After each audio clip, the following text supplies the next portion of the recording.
여기 보면 다음 페이지 넘겨주시면 여기 보면 구약과 이 구약의 이 구조가 나와 있는데 크게 이제 세 부분으로 나오죠. 역사서 17권, 여기에는 모세오경과 오늘 살펴보려고 하는 12권의 역사서가 있습니다. 두 번째는 시가서 5권이 있고요. 그리고 선지서 17권이 있습니다.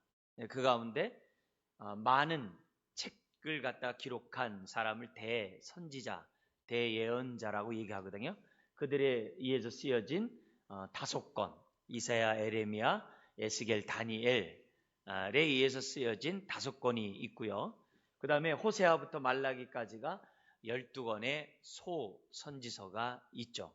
자, 그래서 역사서는 과거 중심이라고 한다면, 그리고 시가서는 현재 중심이고, 예언서는 미래 중심의 그런 메시지 구조로 되어 있는 것이 구약입니다. 전체적으로 구약의 성경권 수는 몇 권이죠? 39권. 그 다음에 신약은요? 27. 그래서 9구단에 39, 27. 저희 교회도 3927을 알아야지만이 들어올 수가 있죠. 그죠? 그 다음에 성경의 총 권수는 몇 권이죠? 66권. 그게 우리가 뭐냐면 구약 성경의 전체적인 이제 구조입니다. 그래서 역사서를 이제 크게 4부분으로 나눕니다. 그 가운데 우리가 지난주에는 한 부분 모세오경을 살펴봤죠. 창조에서부터 시작해서 우리 4대 족장, 그리고 그들에 의해서 이 애굽의 땅에서 이제 융성하고 발전하는 가운데 하나님의 은혜 가운데 이제 가나안 땅으로 이제 들어오기 직전 그까지의 메시지가 이 모세오경 가운데 기록되어 있고요. 이런 역사서에서 가장 핵심적인 그런 단어는 뭐니 해도 중요한 것이 뭐냐면 시내산 언약이에요. 시내산에서 하나님이 이스라엘 백성과 언약을 체결하고 내가 너희의 하나님 아버지가 되어주겠다. 그렇기 때문에 너희들은 하나님의 언약 백성답게 내가 너희에게 준 율례와 법도 가운데 지키면서 살아라. 그러면서 이제 십계명을 허락하시죠. 이제 이런 장면이 그 시내산에서 맺은 그 언약이 굉장히 중요해요. 사실 성경에서는 수없이 많은 언약들이 있어요. 아담과 맺은 언약, 노아와 맺은 언약서부터 시작해서 많은 언약으로 성경에 가득 차 있습니다. 심지어는 예수님이 요한복음에서 새 언약을 체결하죠. 떡과 포도주를 가지고 새 언약을 체결하는 이런 장면에까지 성경은 언약으로 가득 차 있어요. 그래서 우리는 구약을 갖다가 뭐라고 그러는 거예요? 옛 언약을 구약이라고 하는 것이고, 그죠? 예수님으로 말미암아 맺어진 새 언약을 신약이라고 하는 거죠. 그래서 우리가 이 옛 언약과 신약의 말씀으로 기록된 것이 성경입니다. 그래서 성경에서 가장 핵심은 하나님과 우리와의 관계예요. 그래서 그분이 우리 아버지고 우리 자녀, 그분이 우리의 왕이시고 우리는 그분의 백성. 그죠? 이게 주인이시고 우리는 그분의 종. 이런 관계가 굉장히 여기서 뭐냐면 그 관계, 하나님과 우리의 관계가 어떠한지를 성경 우리들에게 아주 밀접하게 강조하고 있습니다. 그런 가운데 우리는 시내산 언약이 좀 더 발전된 언약이 되는데 그게 무슨 언약이랬죠? 모압 세겜 언약이라 했어요. 왜 모압 세겜 언약이냐? 모압은 요단강 동쪽에 있는 이 지명이 모압이에요. 거기서 이 모세와 이스라엘 백성. 근데 그때 그 이스라엘 백성 출애굽한 이스라엘 백성이 아니에요. 그들은 다 광야에서 죽었기 때문에 그 후대의 백성들과 함께 지금 뭐냐면 언약을 체결해요. 그러니까 출애굽한 이스라엘 그 선조들이 가나안 땅 들어가기 전에 시내산에서 언약을 체결해야 했던 것처럼 출애굽한 그 후대, 그 후손들 역시 가나안 땅에 들어가기 전에 뭘 체결해야 되는 거예요? 언약을 체결해야 되는 거예요. 이게 굉장히 중요한 거예요. 그래서 모압에서 모세가 언약을 체결하는데 재밌는 말을 해요. 이 언약은 너희 조상들에게 한 것이 아니라 오늘 너희와 함께 하는 거야. 오늘이란 단어를 강조를 해요. 그래서 신앙에 그걸 갖다가 현재성이라고 그래요. 성경 우리 신앙은 과거가 아니에요. 하나님은 과거의 하나님이 아니에요. 오늘의 하나님, 나의 하나님, 우리의 하나님이라는 그것을 모세가 벌써 알려줘요. 그래서 오늘 이렇게 얘기를 해요. 그 언약은 옛 조상들과 한 게 아니라 오늘 너희와 맺는 거라는 얘기를 하면서 모압에서 언약을 체결해. 근데 언약을 체결한 다음에 시내산에서 뭐 했어요? 서로 어떻게 돼요? 언약을 체결한 다음에 신방도 꾸미고 잔치도 했잖아요. 그게 이제 성막으로 이제 발전이 됐는데, 모압에서 뭐냐면 결혼을 약속했지만, 언약을 체결했지만 언약식은 안 했어요. 결혼 안 하고 결혼 생활 할 수 있는 그런 것처럼 나중에 생활하다 결혼식 하잖아요. 그런 것처럼 모압에서는 결혼 약속만 하고 결혼식 어디서 하냐면 세겜 땅에 들어와서요. 세겜 땅. 그래서 모압 세겜 언약이고, 그런 의미에서 여호수아는 모세 오경과 함께 매우 중요한 역사서예요.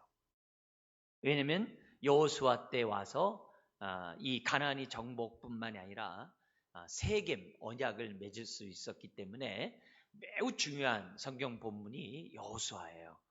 그래서 우리는 이 역사서 가운데서 모세오경과 다음에 우리 두 번째 역사에서 굉장히 필요한 우리 말씀을 보게 되는데요.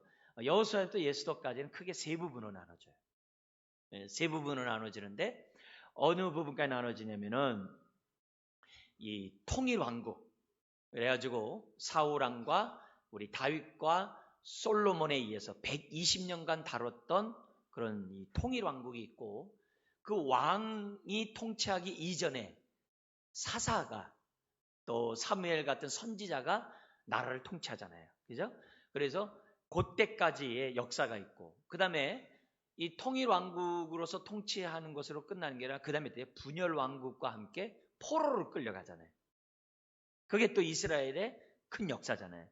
그 부분이 지금 뭐냐면 여호수아에서부터 에스더까지는 크게 이 세 부분으로 나눠진다는 것을 여러분들이 좀 기억했으면 좋을 것 같습니다. 이제 그런 가운데 이 강의안을 보면서 그 강조점들을 하나씩 좀 살펴보도록 하겠습니다. 자, 우리 다음 페이지 보면 먼저 우리 역사서 중에서 세 개의 권, 앞에 분의 그 왕이 통치하는 시대를 왕정 시대라고 그러는데, 왕이 통치하는 시기 이전의 역사를 잠깐 볼게요. 그게 여호수아, 그 다음에 뭐죠? 여호수아 다음 뭐 있어요? 사이에? 여호수아 다음에 그 사이에 뭐 있죠? 사이에? 네, 사사기가 있죠. 제가 사자 해도 기억이, 이제 점심 먹고 뭐 지금 이 정도에 앉아 있으면 거의 맨정신에 앉아 있기 어렵죠. 그렇지만 또 우리가 또 이 시간에 정신 바짝 차려서 집중하고, 혹시 조는 학생이 있으면 어떻게 돼요? 일어나서 뒤에 서 있는 거 누가 뭐라고 안 해요. 그러니까 딱 일어나서 안 졸려고 하면서 한 시간 다 까먹지 말고, 졸리시면 버떡 일어나셔가지고 뒤에서 서 있어도 아무렇지도 않습니다. 자, 그런 가운데 이제 이 왕정 시대 그 전까지 여호수아, 사사기, 룻기의 그 역사서가 성경에 기록되어 있습니다. 자, 요 밑에 글씨 큰 거 여러분 강의안도 보시면 여기 시내산과 모압, 요게 무슨 말을 하는지 이해되죠? 언약을 맺은 거죠. 시내산 언약과 모압 언약이라는 것을 얘기를 해요. 그래서 모세 오경에 있어서 굉장히 이제 중요한 이 장소가 언약이 시내산과 모압의 언약이라는 걸 딱 우리가 인지하죠. 자, 그런 가운데 이 역사적으로 볼 때 이 민수기와 여호수아 사이에 신명기가 있어요. 왜 신명기가 왜 위로 올라왔어요? 모세가 3번 설교한 걸 모아놓은 거거든요. 막 이렇게 행동한 게 아니에요. 한 자리에서 모압에서 설교한 거에 뒤로 빼놓은 거예요. 실제로 보면은 민수기가 굉장히 역사에서 중요하죠. 특별히 민수기에서 강조점이 뭐예요? 38년 동안 불순종함으로 광야에서 유리하잖아요. 방랑 생활을 하잖아요. 그래서 방랑이에요. 방랑. 그죠? 그리고 가나안 땅에 이제 들어오기 전에 뭘 맺는 거예요? 여기서 두 번째 율법 신명기에 의해서 기록되어 있죠. 여기 모압 언약을 체결하는 이런 장면이 나오는데요. 이 여호수아에서 강조점은 뭐예요? 정복. 정복이란 단어가 굉장히 중요해요. 그래서 약 30여 개의 여러 그 부족들을 갖다가 여호수아가 정복하는데, 정복할 때 핵심은 뭐냐면 그들이 능력이 있어서 힘이 있어서 군사력이 있어서 정복한 게 아니에요. 우리는 그걸 갖다 작은 아이성에서 패배하는 걸 보면서 깨닫게 되죠. 그들이 가나안 땅을 정복할 수 있었던 것은 뭐예요? 약속의 하나님의 말씀에 따라 약속하신 그 하나님이 신실히 지키시는 그 약속과 능력에 의해서 그들이 드디어 가나안 땅을 정복한 것이지 스스로 능력 때문이 아니에요. 그런데 하나님이 아무리 가나안 땅을 정복하려고 하더라도 이스라엘 백성이 뭐 하지 않으면 안 돼요? 순종하지 않으면 안 돼요. 그래서 이 정복 속에서는 하나님의 그 약속과 능력, 그리고 플러스 뭐가 있냐면은 백성들의 그런 순종이 뭐냐면 아주 중요하게 강조되고 있는 것이 여호수아예요. 그러니까 오늘 지금도 우리가 살아가는 이 신앙생활이 이 역사서의 모습을 갖다 굉장히 아주 답습하고 있어요. 답습하고 있어요. 오늘 우리가 하늘나라 갈 때까지, 저 천성 가나안 땅까지 갈 때까지 오늘 우리들의 삶이 정말 민수기 같이 방랑하는 삶을 살 것인가? 아니면 우리가 사는 이 삶을 여호수아처럼 정복하면서 하나님 나라를 위해 살 것인가? 그거는 저와 여러분들이 결단이고, 또 오늘 목사인 저 자신은 뭐예요? 여러분들에게 여호수아 시대같이 순종함으로 정말 정복하는, 우리가 받는 땅마다 다 우리에게 주시겠다고 하는 그 약속을 누리는 저와 여러분들이 되어야 한다는 것이죠. 그래서 우리가 이런 모습을 보면서 이 가나안 정복은 오늘 우리가 이 땅에 살아가는 이 정복과 영적 전쟁과 너무나도 밀접하게 연관되어 있다는 사실을 저와 여러분들이 잊지 않는 것이 굉장히 중요해요. 그런데 이 가나안 땅 정복한 다음에 그 다음의 역사가 뭐냐면 사사기 500년의 역사가 이제 진행이 됩니다. 이 사사기 500년 역사되는데 한 7개의 죄의 주기가 반복됩니다. 그 죄의 주기의 반복은 뭐냐면은 그들이 가나안 땅에 편안하게 살아요. 편안하게 사니까 하나님을 찾을까요? 안 찾을까요? 안 찾죠. 등 따신고 배부르는데 왜 하나님 찾아요? 그러니까 어떻게 돼요? 자기 소견에 오른 대로 이렇게 점점 살아가게 돼요. 근데 사람은 탐욕의 종이기 때문에 자꾸 뭔가 어떻게 돼요? 욕심 가운데 뭔가 얻고자 하는 마음이 발동하게 되어 있어요. 그러다 보니까는 사람들이 이 사는 것에 대해서 더 유지하고 지탱하고 더 많이 살고 싶어하는 그 탐욕이 발생을 해가지고서 발동해가지고 어떤 행동을 하냐면 번영의 신, 성공의 신, 부요의 신인 바알신을 숭배하게 돼 있어요. 그래서 백성들이 등 따스고 배부르니까 어떻게 돼요? 더 등 따스고 배부르기 위해서 그들은 뭐냐면 우상숭배를 해요. 우상숭배하니까 하나님이 어떻게 돼요? 우상숭배하는 그들을 가만 내비둘 수 없잖아요. 왜요? 이스라엘 백성을 선택한 목적이 제사장 나라가 되어서 그들을 통해서 하나님의 뜻을 이루고 열방이 그들을 통해서 하나님 앞에 나오도록 하나님이 해놓은 건데 자기네들이 자꾸 뭐예요? 열방의 종이 되고 있으니 그럴 수가 없잖아요. 그래서 하나님이 어떻게 돼요? 그들을 깨어나기 위해서 채찍질을 듭니다. 그래서 주변에 있는 여러 나라들이 아주 때마다 시마다 공격을 합니다. 공격을 하면 그들은 어떻게 돼요? 그들의 속국이 되고 압제가 되고 그들의 침략에 의해서 피폐하게 돼요. 자, 피폐하면 사람은 또 뭐 하게 돼요? 잃어버렸던 하나님을 찾게 돼 있죠. 하나님 도와주세요. 그러면 누굴 보내? 하나님이 구원자인 사사를 보내가지고 그 모든 것들을 다 대적들을 물리치고 백성을 구원해요. 그러면 백성들은 어떻게 돼요? 할렐루야 한 다음에 어떻게 돼요? 하나님 열심히 섬기다가 또 어떻게 돼요? 또 그 열정이 쭉 가라앉게 돼가지고서 첫사랑을 온데간데 없고 다시 어떻게 돼요? 등 따스고 배부른 그 모습을 반복하는 게 사사기예요. 그런데 여기 사사기의 반복은 안타깝게도 죄의 그런 악순환이 반복되어 있다는 것이 가나안 땅의 정착에 있어서의 사사기의 역사예요. 좀 끔찍하죠. 이때 그 동시대 이 왕이 통치하는 시대가 아니에요. 그 사사가 통치하는 그 시대에 뭐가 와요? 기근이 든지라 그랬어요. 오늘 아브라함처럼 또 어떻게 돼? 기근이 든지라 해서 가지고 그 기근을 피하고자 어디로 가요? 모압 땅으로 가버린 룻기의 사건이 성경에 이제 기록되어 있습니다. 그래서 이 룻기는 사실 이 사무엘상과 이 사사기 중간을 연결하는 너무너무 중요한 아주 신학적인 의미가 있는데 그 얘기하면 여기 앉아있는 분들 지금 막 다 머리 다 빠개집니다. 그럼 나중에 우리 룻기 공부하고 그랬을 때 좀 집중적으로 하기로 하고 어쨌든 이 문제가 역사서 안에서 여호수아 사사기 룻기의 이 역사가 왕정시대 우리 사무엘상 이제 등장하잖아요. 왕정시대 이전에 있었던 역사라는 사실을 기본적으로 머리에 인식하고 있는 것이 굉장히 중요해요. 자, 근데 여기서 우리가 이 사사기에서 배워야 될 게 뭐예요? 아, 사람은 적당한 기근이 있는 것도 필요하구나. 적당히 어려운 것도 필요하구나 라는 사실을 우리가 첫 번째 깨닫게 되고, 동시에 우리가 또 깨닫는 게 뭐냐면은 등 따스고 배부르다고 할 때가 나태하고 게으를 때가 아니라 오히려 그때가 바로 영적 기근을 만나는 것을 미리 뭐예요? 비축해야 되는 시기라는 것을 깨달으면 은혜가 될 줄 믿습니다. 그래서 하나님이 우리들에게 지금 대한민국에 종교의 자유를 줬잖아요. 왜 그럴까요? 마지막 때에 영적 기근을 능히 대적하고 능히 극복할 수 있는 기회를 우리들에게 주고 있다라고 여러분 생각하는 것이 지혜로운 자인 줄 믿습니다. 그래서 하나님이 이렇게 평탄한, 정말 우리가 이렇게 기독교를 믿고 하나님 앞에 예배를 드리고 이처럼 마음껏 정말 주일날 이렇게 예배할 수 있다는 게 얼마나 은혜예요. 감사해요. 그러니까 이런 상황에서 우리들이 해야 될 일은 뭐냐면 빨리 하나님의 은혜로 충만해지는 거죠. 그리고 우리나라 한국교회는 뭐 해야 되는 거예요?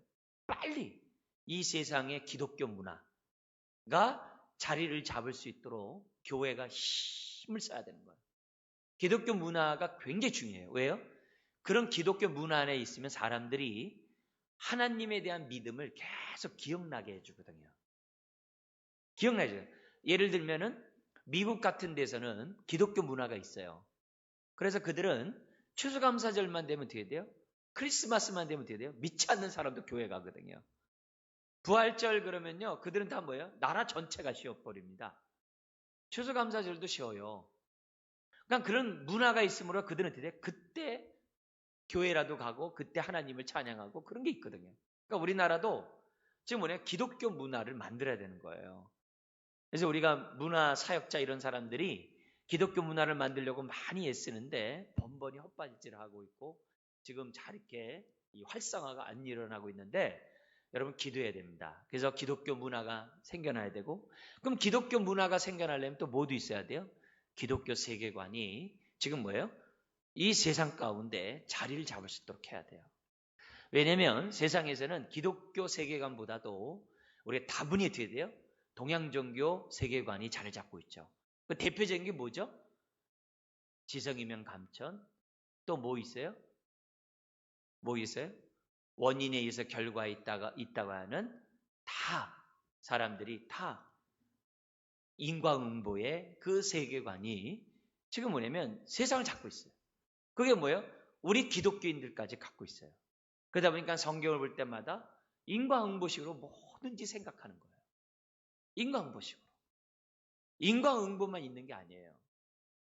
그래서 인과응보가 있는 사람들은 무조건 잘못되면 뭐 업보라는 등, 잘못하면 내가 옛날에 잘못해서 그랬다는 등, 맨 그렇게 생각을 해요. 이게 동양의 그런 세계관이 우리를 지배하고 있다는 거예요. 인과응보도 있지만 성경에서 할 때 그걸 초월하는 게 많죠. 어떻게 보면 더 많아요. 어떤 의미에서요? 악인이 잘 살거든요. 독재자가 잘 살거든요. 불법을 행하는 자가 잘 살거든요. 그거는 인과응보가 아니잖아요. 불법을 저지르고 나쁜 짓 하면 못 살아야죠. 근데 잘 살잖아요. 벌써 인과응보가 벌써 맞지 않다는 게 우리 세상이거든요. 근데 그 생각이 많이 잡혀 있어요. 그래서 내가 신앙생활에다 좀 더 어려우면 뭐라 그래요? 내가 뭐 잘못해서 그렇지? 뭘 이렇게만 생각을 해요. 물론 내가 잘못해서 잘못된 것도 많이 있죠. 그렇지만 우리가 신앙생활 할 때 이런 부분들을 빨리 정말 극복할 수 있는 우리들의 뭐예요? 그런 성경적 세계관을 갖는 것이 굉장히 중요해요. 그래서 특별히 우리 고난에 관한 이 생각에 있어서 인과응보보다는 하나님의 섭리에 따른 고난관을 갖는 것이 굉장히 중요해요. 굉장히 중요해요. 그래서 여호수아 시대에 우리가 지금 살아가고 있는데 자칫 잘못하면 어떻게 돼요? 사사기 시대로 넘어갈 수 있어요. 어떻게 보면 지금 이 경계사에 있는지도 몰라요. 지금 기독교 인구가 20% 되면 타락한다고 그러거든요. 그리고 2만 불 넘으면 타락한다고 그랬거든요. 근데 우리나라가 2만 7천 불이 넘어요. 기독교 인구가 20%예요. 그게 뭐예요? 타락으로 가고 있는 거죠. 우린 그 증거를 유럽이나 북미에서 보는 거죠. 지금 미국에서 보는 거고 유럽에서 보는 거죠. 그래서 아직도 교회 다니니? 아직도 기도하니? 이런 얘기들이 지금 뭐예요? 세상을 지배하고 있거든요. 그런 의미에서 우리가 이 사사기 시대가 개인적으로 오지 않도록, 사사기 시대가 개인적으로 오지 않도록. 그래서 저는 이런 생각도 해요. 목사로서 뭐냐면 나중에 사사기 시대가 왔을 때 생존 전략 방법 이걸 좀 만들어 가지고 성도들을 좀 미리 훈련을 해야 되겠다는 생각이 좀 들어요. 왜냐면 우리가 예방 교육을 하잖아요. 그런 것처럼 앞으로 사사기 시대가 우리에게 오거든요. 그럴 때 우리가 어떻게 생존할 것인가. 더 나아가서는 우리가 모여서 예배 드리지 못할 때가 오거든요. 뭘 올지 모르거든요. 그럴 때 우리는 어떻게 생존할 수 있는가. 지금 북한에 우리 믿음의 우리 선배들은, 북한에 있는 사람들은 지금 어떻게 돼요? 이 북한에서 지금 신앙생활 하고 있거든요. 어떻게 그 북한 사회에서 신앙생활 할 수 있는가? 그들의 그 생존 전략을 우리가 좀 배워서 미리 준비하면 겨울이 올 때, 영적 겨울이 올 때, 개인적으로나 사회적으로, 국가적으로 올 때 정말 우리가 서바이벌 할 뿐만 아니라 내 주변 사람들을 살려줄 수 있다고 한다면 얼마나 의미가 있을까? 그런 생각을 목사로서 뭐냐면 자주 생각을 해요. 그래서 여러분들도 함께 생각하고 여호수아 시대 되면 빨리 영적 겨울을 정말 맞이하기 위해서 비축을 잘해놓자. 깨어있자. 개인적일 뿐만 아니라 이 사회가 그런 사회가 되도록 하자. 그런 얘기를 자꾸 우리가 해야 됩니다. 그리스도인들끼리 자꾸 해야 돼요. 그리고 사사기 시대가 내 앞에 오지 않도록 하자. 근데 내가 잘한다고 사사기 시대가 없는 게 아니잖아요. 여호수아하고 갈렙이 믿음 좋다고 해서 38년 동안 광야 생활 안 한 게 아니잖아요. 믿음이 좋아도 어떻게 돼요? 그 식구들, 그 이웃 때문에 어떻게 돼요? 광야 생활 같이 돌아야 돼요. 왜요? 믿음 있는 사람이 같이 돌아야 그 사람들이 그나마 깨어있거든요. 이해됩니까? 여러분이 신앙 잘해야 돼요. 여러분의 가족 때문에 여러분 광야 생활 30년 할 수 있어요. 왜요? 그 광야 뺑뺑이 도는 그 사람들을 건지기 위해서 여러분을 같이 어떻게 돼요? 하나님이 남겨둘 수가 있는 거예요. 그게 하나님의 성경의 진리거든요. 우리는 좋은 곳, 넓은 곳, 화려한 곳에만 자꾸 가서 안전하길 원하잖아요. 근데 하나님은 모세나 여호수아나 갈렙 그런 사람들이 어떻게 돼요? 그들과 함께 가라는 거예요. 그래서 예수님이 나는 어떻게 돼요? 제자들이 그러잖아요. 나는 너희를 양을 갖다가 이리 가운데 보내는 거와 같다 그러거든요.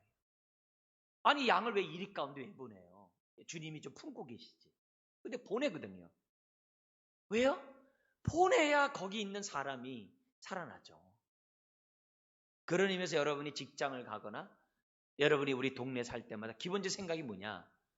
나도 연약하고 힘들어 죽겠는데 왜 자꾸 막 그게 아니라 그들을 살리라고 하나님이 여러분을 보낸 줄 믿습니다. 그게 소명이에요. 그게 우리가 맡은 사명이에요. 그게 우리가 이 땅에 살아갈 의미입니다.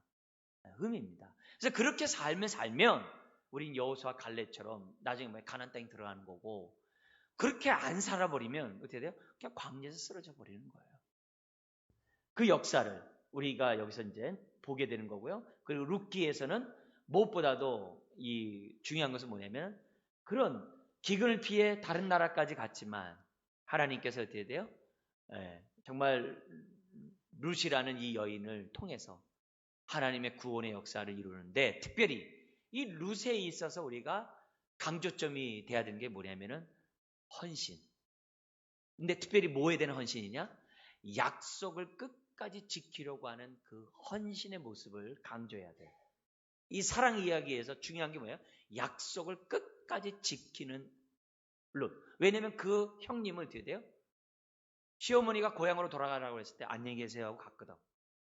근데 이 룻은 뭐예요? 자기가 뭐예요? 결혼했던 그 약속.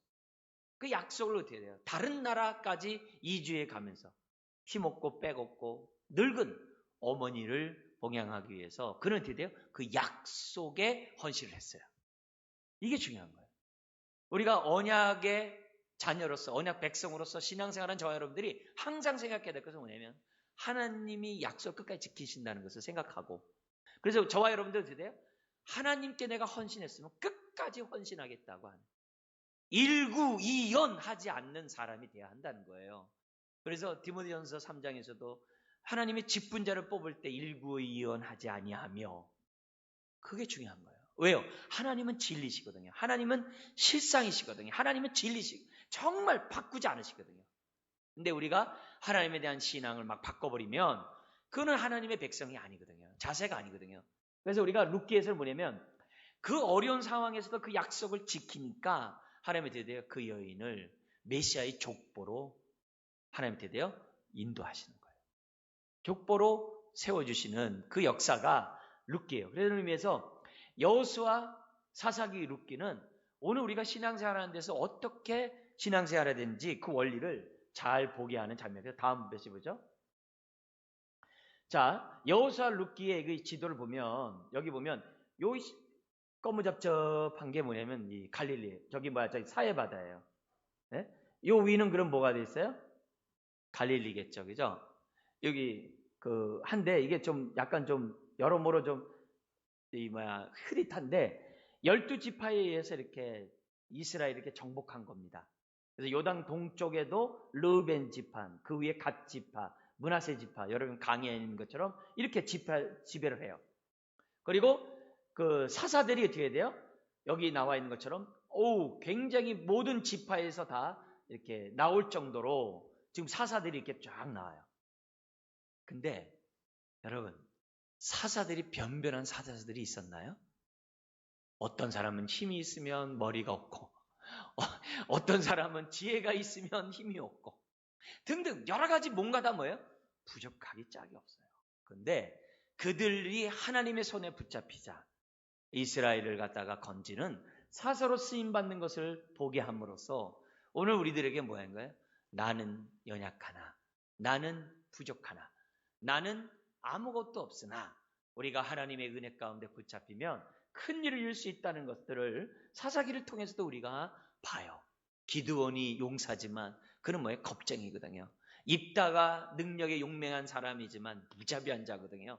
이런 모든 부족함에도 불구하고 하나님이 사용하시는, 요즘에 우리 여러분 큐티 본문이 사사기인데 잘 우리가 보면서 이런 것들 생각해 보면은 아주 많은 은혜가 있으라고 봅니다. 다음 보죠. 자, 그래서 여호수아 룻기의 핵심 단어를 잠깐 볼게요. 여러분 여기 해답이 있는데 여호수아에 2개 쓰게 돼 있고 사사기 2개 쓰고 룻기에 조그맣게 2개 쓰게 돼 있어요. 여기 답이 6개가 있네요. 자, 이 6개에 나와 있는 내용들을 한번 눈으로 한번 볼게요. 기드온, 다윗의 증조모, 여리고 정투, 삼손, 사사들과 대조되는 여인, 12지파를 위한 새로운 고향. 대충 우리가 아는 단어들이죠. 한번 보죠. 자, 기드온은 어디에 있을 것 같아요? 사사기. 다윗의 증조모는 어디 있죠? 룻기. 좋아요. 여리고 전투는요? 여호수아. 삼손은 사사기. 그 다음에 5번에 사사들과 대조되는 여인은 룻기겠지, 여인이니까. 그 다음에 12지파를 위한 새로운 고향? 여호수아. 왜? 정복이 있으니까. 그때 참 재밌을 것 같아. 왜냐면은 제육볶기 위해서 12지파가 땅을 차지하는데 기도 많이 했을 것 같아. 하나님 양지 바르고 물 많은 데를 주시옵소서. 산은 말고 분양 주시옵소서. 왜냐면 우리 여기 아파트나 저 옆에 들어올 때 여러분 분양 들어갈 때 좋은 층, 좋은 우리가 얼마나 많이 기도했겠어요?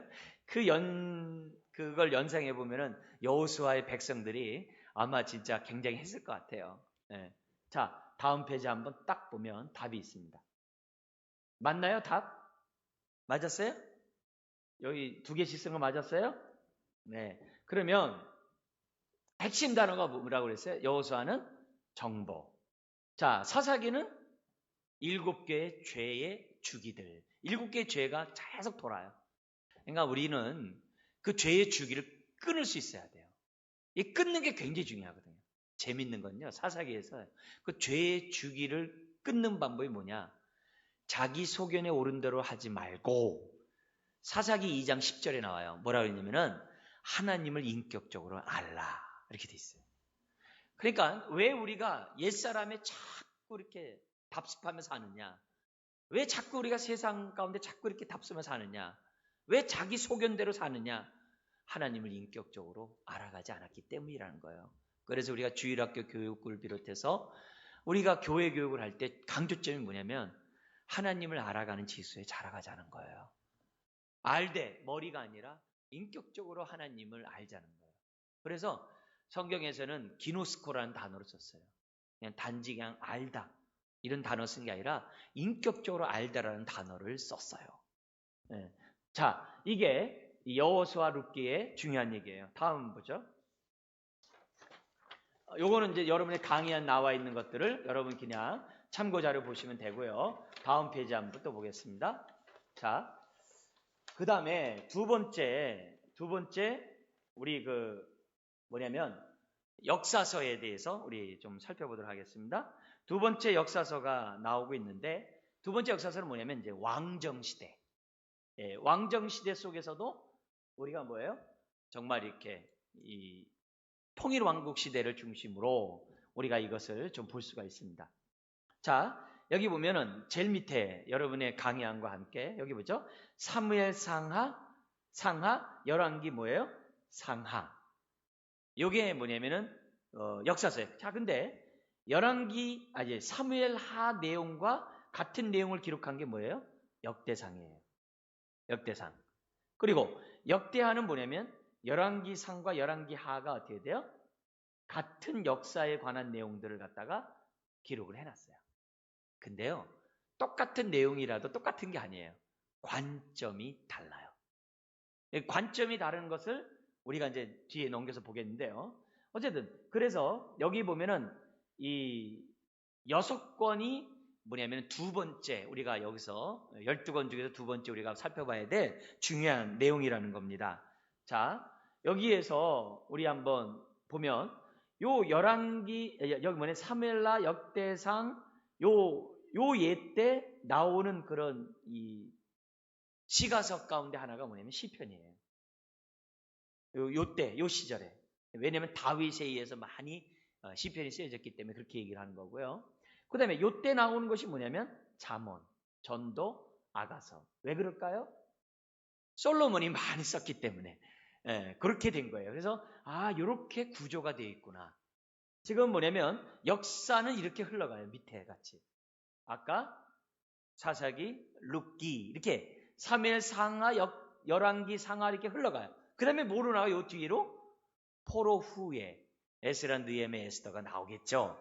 그렇게 역사는 밑으로 흘러가는데 그와 연관해서 역대상하가 있고 시편과 잠언과 전도서, 아가서가 성경에 그런 시대 속에서 기록되어 있다는 것을 우리가 볼 수가 있는 거죠. 다음도 한번 볼까요? 이게 뭐냐면 통일왕국 시대 상황이에요.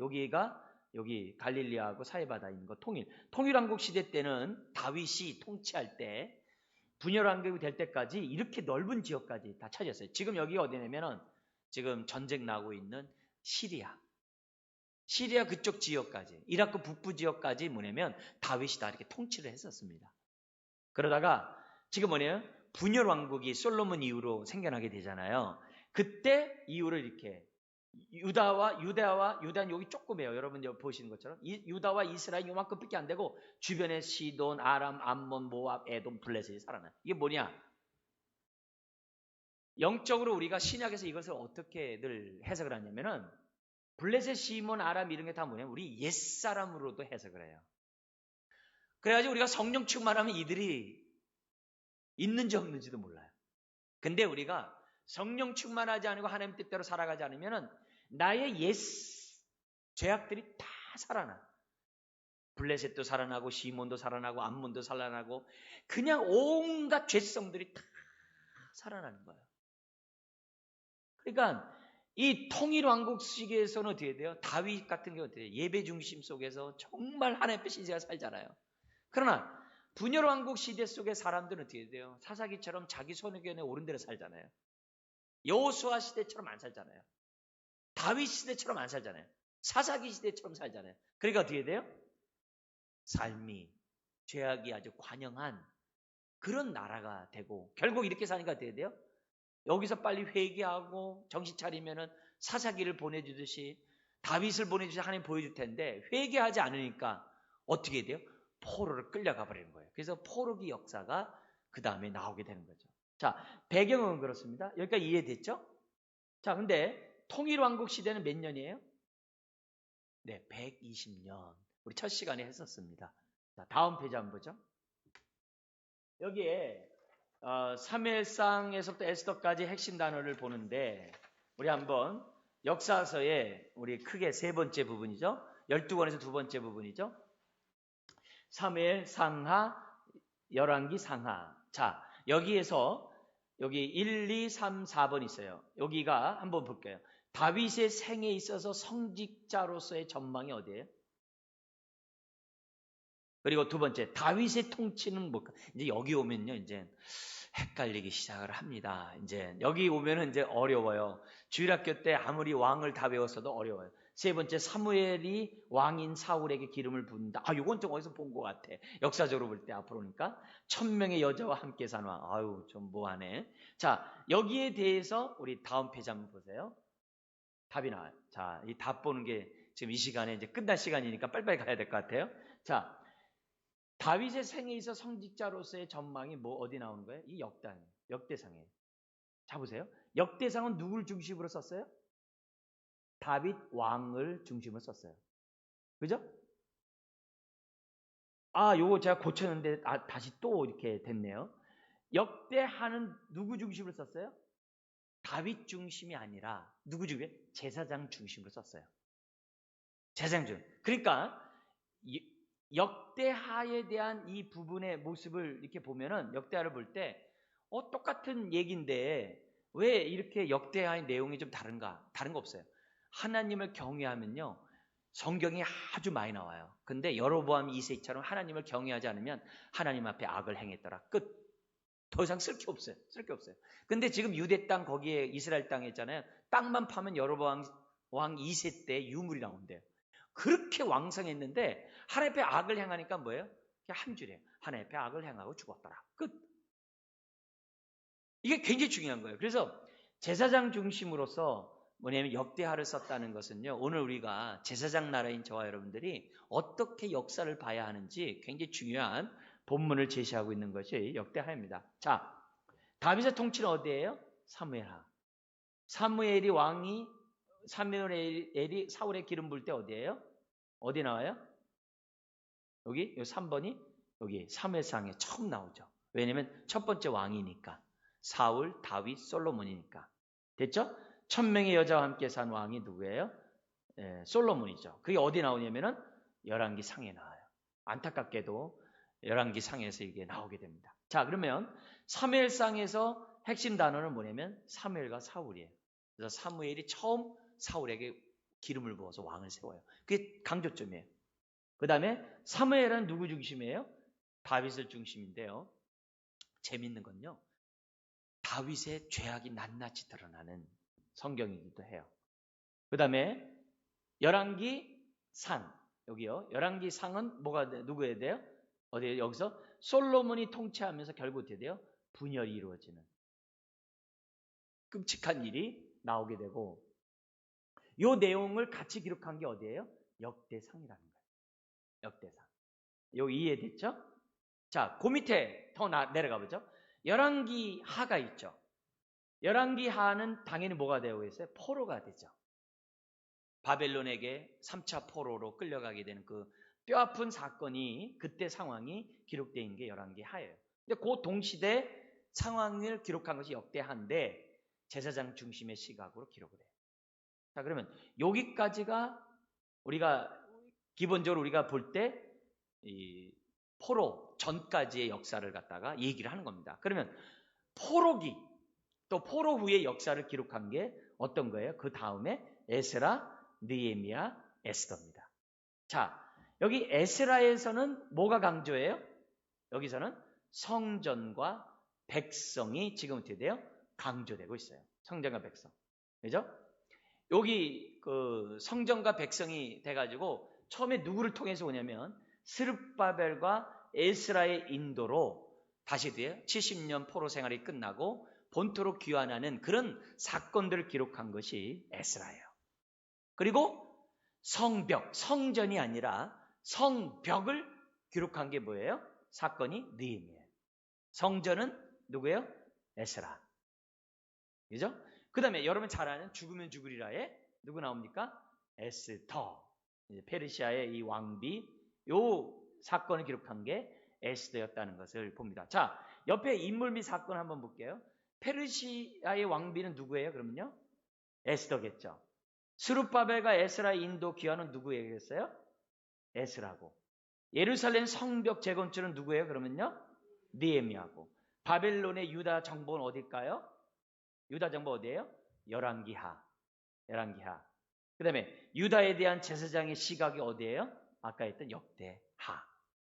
그래서 똑같은 역사서이면서도 제사장 중심에서 이런 것을 기록한 성경의 관점도 있구나. 이렇게 보면 역사서가 이해하는데 좋죠. 자, 정신 다시 한번 바짝 차리고 우리가 역사서 17권 중에서 모세오경이 어떤 걸 봤어요. 오늘은 우리가 이 여호수아에서부터 제 끝에 나와 있는 에스더까지 봤는데 여호수아부터 에스더까지가 크게 세 부분으로 나눠져요.